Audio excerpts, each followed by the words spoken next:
আগিয়ে চলো নওশাদ ভাইজান শত ভাইজান কেমন আছো? চলো নওশাদ ভাইজান শত যুবকের তুমি আইকন, সারা বাংলার প্রিয় তুমি, সারা বাংলার প্রিয় তুমি, লাখো মানুষের জানের জান। আগিয়ে চলো নওশাদ ভাইজান শত যুবকের তুমি আইকন, আগিয়ে চলো নওশাদ ভাইজান শত যুবকের তুমি আইকন। গরিব দুঃখী অসহায়ের তরে সদা সর্বদা লড়তে আছে, গরিব দুঃখী অসহায়ের তরে। ফ্ল্যাশব্যাক। তো হ্যালো বন্ধুরা, চলে এসেছি নতুন একটা ব্লগে। আশা করি তোমরা খুবই ভালো আছো এবং তোমাদের দোয়া ভালোবাসায় আমিও খুবই ভালো আছি। সো ফাইনালি আজকে বার হয়েছি ঘটপুকুর মধ্যপাড়া। আমাদের প্রাণপ্রিয় ভাঙড়ের বিধায়ক নওশাদ সিদ্দিকী ভাইজান আসছে। তো আজকে 22টা রোজা আমি রোজা করছি। তো তোমরা কে কে রোজা করছো অবশ্যই কমেন্ট করে জানাবে, আর কষ্ট হচ্ছে কিনা সেটাও কমেন্ট করে জানাবে। তো আমার কিন্তু মোটেও কষ্ট হচ্ছে না, যেহেতু ভাইজান আসছে আরও বেশি খুশি আর বেশি আনন্দিত হয়েছে, মানে বেশি ভালো লাগছে। তো যাই হোক, আজকে বিধায়ক নওশাদ সিদ্দিকী আসছে। তো চলো ওখানে গিয়ে পুরোটাই তোমাদেরকে দেখানোর চেষ্টা করব। তো যে যেখান থেকে দেখছো ভিডিওটা বেশি বেশি করে শেয়ার করবে, আর সবাই একটু বেশি করে সাপোর্ট করো আমাকে। তো চলো ওখানে গিয়ে পুরোটাই দেখতে থাকো। A few moments later. এসেছি ঘটপুকুর মধ্যপাড়া, আর এখানে এসে দেখতে পাচ্ছি ওই জায়গাটা স্টেজ করা হয়েছে, আর এই জায়গাটায় কিন্তু মানুষ থাকবে। তবে এখানে আরেকটা জিনিস খুব ভালো লাগলো যে এখানে জনসংযোগ প্রোগ্রাম, আর এখানে কিন্তু ইফতারের ব্যবস্থা করা হয়েছে। বিধায়ক নওশাদ সিদ্দিকী আসার আগে কিন্তু এখানে ভাইরা সব ইফতার কিন্তু এখানে প্যাকেট করা হচ্ছে। ছোট ছোট ভাইরা সবাই কিন্তু নওশাদ সিদ্দিকী যাকে ভালোবাসার মানুষেরা সবাই কিন্তু ইফতারের ব্যবস্থা করেছে। আর কিছুক্ষণের মধ্যে আমাদের প্রাণ প্রিয় পীরজাদা নওশাদ সিদ্দিকী ভাইজান আসে। তো সবাই ফুল ভিডিওটা দেখতে থাকো। খুব দ্রুতই নওশাদ সিদ্দিকী আসে, যেহেতু রমজান মাস, ভাইজান নামাজ পড়ে হয়তো আসবে, তাই জন্য একটু সময় দেরি হচ্ছে। তো যাই হোক, অবশ্যই যে জায়গাতে দেখছো ভিডিওটাকে বেশি করে শেয়ার করবে, আর এখনও পর্যন্ত যারা ইউটিউব চ্যানেলটাকে সাবস্ক্রাইব করোনি সাবস্ক্রাইব করো। তো চলো ফুল ভিডিওটা দেখতে থাকো। ওখান থেকে বার হয়ে আমি খবর পেয়েছি যে বিধায়ক নওশাদ সিদ্দিকী চলে এসেছে, তবে আসতে একটুখানি দেরি হয়ে গেছে, ভাইজান নামাজ পড়ে গেছে। আর এখানে এসে বিধায়ক নওশাদ সিদ্দিকীর এই গাড়িটা নিয়ে এসেছে আজকে, ভাঙা গাড়িটা কিন্তু নিয়ে আসেনি। আর এই সাইডে পুলিশ গাড়ি আছে বিধায়ক নওশাদ সিদ্দিকী, আর বিধায়ক নওশাদ সিদ্দিকী এখন নামাজ পড়তে গিয়েছে। তো ভাইজান আর কিছুক্ষণের মধ্যে ওখান থেকে বার হবে। তো চলো মসজিদের কাছে গিয়ে ভাইজান কী করি বা বার হবার মুহূর্তটা তোমাদেরকে দেখাবো। তো চলো ফুল ভিডিওটা দেখতে থাকো, আশা করি খুব ভালো লাগবে। বেশি বেশি করে ভিডিওটাকে শেয়ার করো।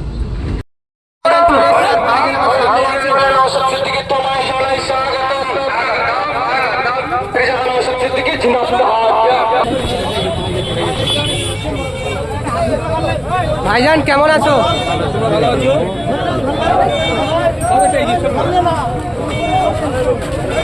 ছবি তুলবে, এগিয়ে যাও, এগিয়ে যাও, এগিয়ে যাও।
জিন্দাবাদ, ইনকলাব ইনকলাব জিন্দাবাদ, নওশাদ সিদ্দিকী জিন্দাবাদ, বিধানসভা গেলে নওশাদ সিদ্দিকী জিন্দাবাদ। ইতিমধ্যে আমাদের মধ্যে এসে উপস্থিত হয়েছেন নওশাদ সিদ্দিকী। কিন্তু আমরা কি বলছি, আগে সমাধান পরে নির্বাচন। কিন্তু মমতা ব্যানার্জি এটা বলছে না কেন? সত্যিকারের অর্থে মমতা ব্যানার্জি যদি ভোটারদের পাশে থাকেন, তাহলে ওনার প্রথম কাজ কি হবে? আগে সমাধান পরে নির্বাচন। এইটা ওনার আওয়াজ তোলা, এবং এই আওয়াজটা যদি মমতা ব্যানার্জি তোলে, কেউ মমতা ব্যানার্জির পাশে থাকুক আর নাই থাকুক, নওশাদ সিদ্দিকী মমতা ব্যানার্জির পাশে থাকবে। কারণ ভোটারদের স্বার্থই হচ্ছে আইএসএফের ভরসা। ভাঙড়ে যেমনই শওকত মোল্লা এসে বলছে আইএসএফরা উন্নয়ন করতে পারছে না, এবং পিরানগঞ্জ অঞ্চলে একাধিক এলাকাতে লাইট বসাতে গেলে এবং মারধর করছে, সেই লাইট একবার সে পোস্টার তুলে ফেলে দিয়েছে, কি বলবেন? উন্নয়ন বলছে আইএসএফ করতে পারছে না, তারপরে আইএসএফের সাপে দংশে ওঝা হয়ে ঝাড়ে। এতদিন বলছিল উন্নয়ন করতে পারেনি, আর যেই কাজ হচ্ছে সেইগুলো করতে দেবে না। শওকত ঘনিষ্ঠ আহসান ডাইরেক্ট গিয়ে করছে। দ্বিতীয়বার আপনাকে বলি, ভাঙড়ে যদি একটা ইট গাঁথে, একটা ইট সরকারের, সেটাও জানবে নওশাদ সিদ্দিকীর অবদান। চ্যালেঞ্জ করে বলছি, 100 কোটি টাকার কাজের গল্প শুনিয়েছে, যেটা 1 কোটি টাকার কাজ হলো নওশাদ সিদ্দিকীর অবদান, ভাঙড়ের বিধায়কের অবদান। কারণ যা করবে, একটা ইট গাঁথলেও সেটা ভাঙড়ের উন্নয়নের জন্য। আমি বিধানসভায় বলেছি, আমি বিরোধী দলের বিধায়ক, আমার কাজ হচ্ছে সরকারকে প্রস্তাব দেওয়া। আমার ভাঙড়ে এই লাগবে, কেমন প্রস্তাব দিয়েছিলাম? ভাঙড়ে একটা স্পোর্টস কমপ্লেক্স করা, ভাঙড়ে 5টা লাইব্রেরি আছে, লাইব্রেরিয়ান দেওয়ার কথা। আগামী দিনে স্পোর্টস লাইব্রেরিয়ান আসবে। ডিমান্ড টাকা নওশাদ সিদ্দিকী। হ্যাঁ, ফিতেটা হয়তো সরকার সাহেব কাটছেন। এই যে 1 নম্বর ব্লক থেকে 2 নম্বর ব্লকে যাওয়ার যে ব্রিজটা তৈরি হচ্ছে, আমার বলা তো বিধানসভার মধ্যে, ফিতে নালে সরকার সাহেব কেটেছেন, দাবি তো আমি করেছি। তিনি তো দাবি করছেন যে নওশাদ সিদ্দিকী কিছু করছে না, সব তো আমারই পক্ষ থেকে হচ্ছে। আমি সরকারে আছি, আমি করবো কেন? আমি সরকারে থাকলে এটা বলতে পারতেন আপনি আমার কোশ্চেন। উনি যদি উদ্ভ্রান্তুর মতো করতে বলে, মানে উদ্ভ্রান্ত কথা বলে, ফালতু কথা বলে, সেটা আপনি তো বললে হয় না।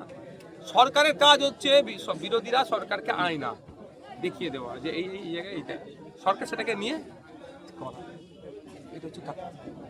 ভাঙড়ে আইএসএফ এবং তৃণমূল ডবল উন্নয়ন হচ্ছে ভাঙড়ে হবে। আমি তো আগের দিনে বললাম, দেখুন সুজাপুর বিধানসভায় 52% নাম অ্যাডজুডিকেশন, লক্ষাধিক মানুষের নাম অ্যাডজুডিকেশন, আর ভাঙড়ে মাত্র 11,500। কেন? ভাঙড়ে 131 জনের নাম কাটা গিয়েছে, ডিলিট হয়েছে। কেন? জানে ভাঙড়ের বিধায়ক আছে, সেটা কথা বলবেন। যাদের বৈধর পরে যাদের নাম কাটা গেছে, আমি মামলা করছি কলকাতা হাইকোর্টে, আমি সুপ্রিম কোর্টে মামলা করেছি, এবং তাদেরকে মামলা করাচ্ছি, খরচ আমি দেবো। খুব তাড়াতাড়ি দেখবেন তারা মামলা করতে গেছে, খরচ আমি দেবো। আমি বলেছিলাম না যে আইনি লড়াই আমি লড়ে নেবো? কেন এই ডবল উন্নয়নের কথা বলছো? রাজ্যের মানুষদের বলবো, ভাঙড়কে দেখে শিখুন, আপনার এলাকায় বিরোধী বিধায়ক তৈরি করুন, আইএসএফ এর বিধায়ক তৈরি করুন, দেখবেন যেই সরকার আসুক না কেন ডবল উন্নয়ন হবে। ভাইজান, ভাঙড়ের সাসপেন্ড তৃণমূলের নেতা আরাবুল সাহেব যদি আইএসএফ আসে, আপনারা কি নেবেন? আমার বড় ভাই এটা বলতে পারবে, দলের প্রতিষ্ঠাতা। তো ফাইনালি বিধায়ক নওশাদ সিদ্দিকী ভাইজান চলে গেছে।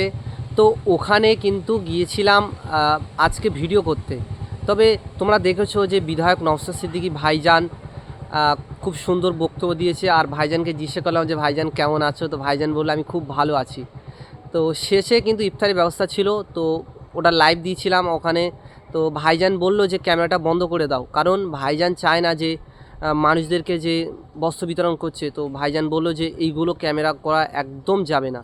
তো যেহেতু ভাইজানকে মন থেকে ভালোবাসি, তোমরাও ভালোবাসো, তো ভাইজান যেহেতু এই কথাটা বলেছে, তাহলে ভাইজান কথাটা রাখতেই হবে। সেই কারণে কিন্তু আমি ক্যামেরা অফ করে দিয়েছি, তো ভিডিও করিনি। তো প্রোগ্রাম শেষ হয়ে গেছে, ভাইজান চলে গেছে। তো এখন আমরা রাস্তার দিকে আছি, তো আর কিছুক্ষণের মধ্যে বাড়ি পৌঁছে যাব। তো অবশ্যই যেখান থেকে ভিডিওটা দেখছো একটু বেশি বেশি করে শেয়ার করো, আর এখনও পর্যন্ত যারা ইউটিউব চ্যানেলটাকে সাবস্ক্রাইব করোনি সাবস্ক্রাইব করো। আর আজকে কে কে রোজা করছো অবশ্যই কমেন্ট করে জানাবেন। তো দেখাচ্ছে নেক্সট একটা কোনো ব্লগে, ততক্ষণ সবাই ভালো থাকবেন, সুস্থ থাকবেন। সবাইকে অসংখ্য ধন্যবাদ ফুল ভিডিওটা দেখার জন্য।